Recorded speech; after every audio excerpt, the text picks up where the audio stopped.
Bonjour chers camarades boursicotteurs, j'espère que vous allez bien. Les plus récentes données de l'inflation américaine ont été publiées ce matin et ce n'est pas joli. Mais avant de vous parler d'inflation et du possible impact que ça pourrait avoir sur le marché, je veux vous parler de mon chandail. C'est un design que j'ai fait sur mesure, que j'ai moi-même réalisé et je pensais peut-être le mettre en vente sur ma chaîne prochainement.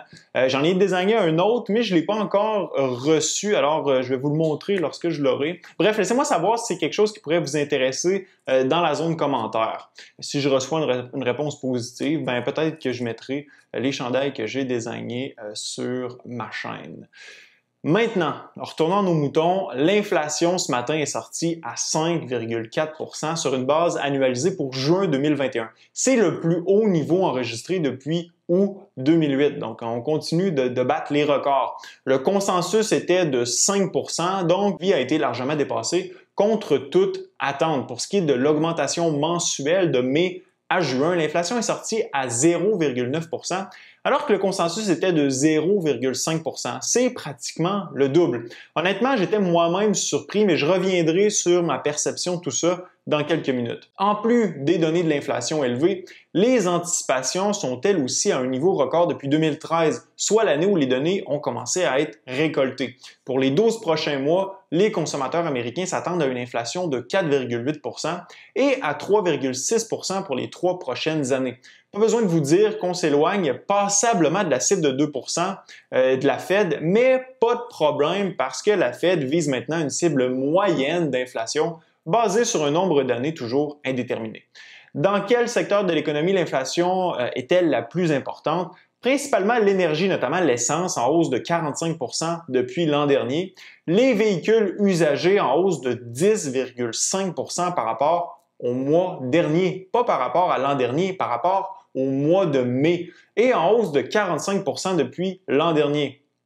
Il y a aussi les services de transport, notamment les billets d'avion en hausse de 2,7% par rapport à mai et la location de voitures en hausse de 5,2% par rapport à mai aussi. Imaginez que vous regardiez pour louer une voiture en mai et que le prix était, disons, de 300 $.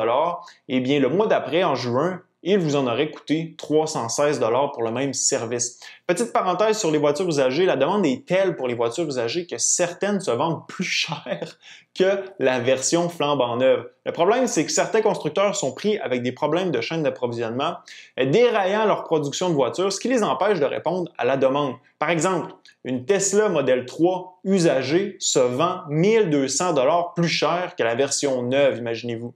C'est complètement fou. Pour la nourriture, la hausse est de 0,8% sur une base mensuelle, ce qui est une augmentation significative. En regardant seulement l'inflation de base, soit sans l'énergie et la nourriture, la hausse annualisée est de 4,5%. C'est impressionnant. Comment les marchés ont réagi à tout ça? La bourse était en légère baisse de 0,35% sur le S&P et de 0,38% sur le Nasdaq. Semblerait que ça n'a pas trop dérangé les investisseurs boursiers, étant donné la réaction molle des marchés. Même qu'après la publication des données de l'inflation, les marchés étaient en hausse jusqu'en début de l'après-midi. Cependant, la réaction la plus surprenante est celle du marché des obligations. Les obligations n'ont pratiquement pas réagi malgré le fait que l'inflation a dépassé largement le consensus des marchés. Normalement, les perspectives d'inflation devraient inciter les détenteurs d'obligations à se départir de celles-ci afin de préserver leur pouvoir d'achat.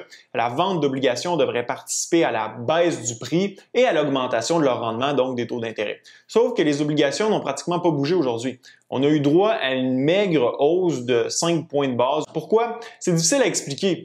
C'est possible que le marché obligataire a complètement absorbé le message de la Fed comme quoi l'inflation sera temporaire. Et conséquemment, les détenteurs d'obligations ne vendent pas parce qu'ils considèrent que les rendements actuels se rapprocheront de l'inflation future. Une autre possibilité, et j'en ai parlé dans une vidéo précédente, c'est que les détenteurs d'obligations s'attendent à un ralentissement économique. Pourquoi? Ils croient peut-être qu'avec les données de l'inflation plus élevées qu'anticipées, la Fed pourrait réagir plus tôt que prévu et hausser les taux d'intérêt de 25 points de base, par exemple.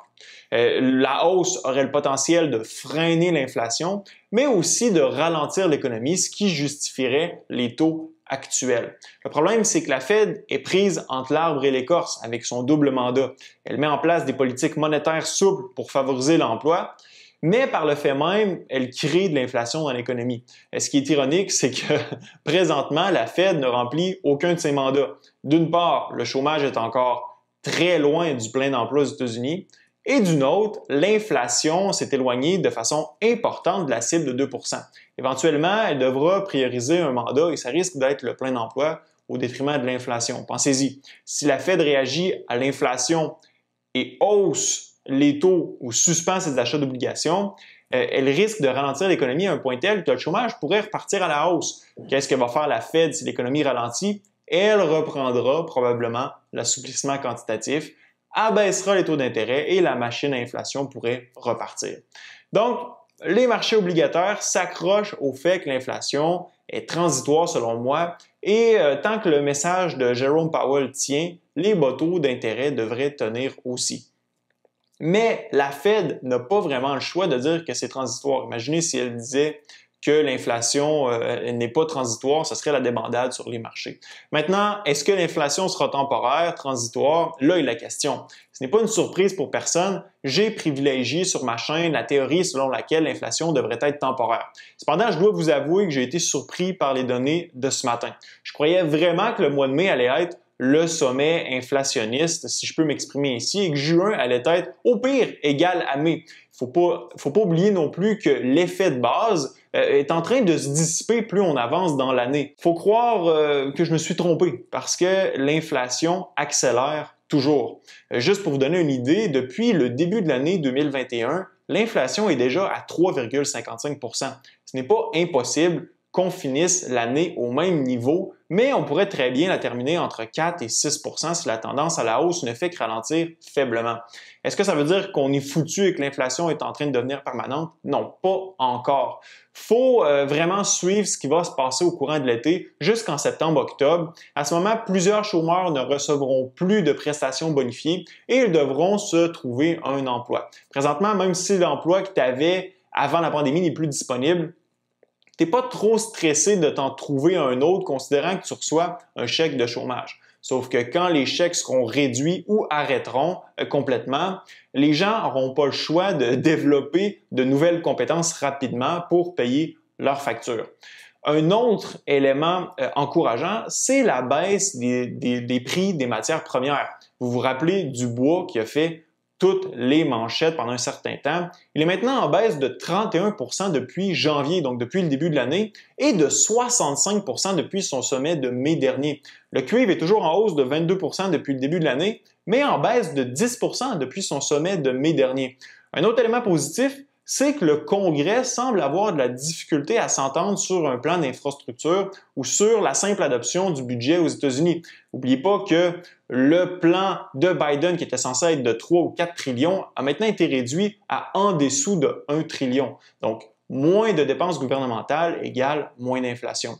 On peut dire merci au système politique américain qui exige un consensus, un certain consensus pour qu'une législation est de l'avant, contrairement à notre système d'inspiration britannique.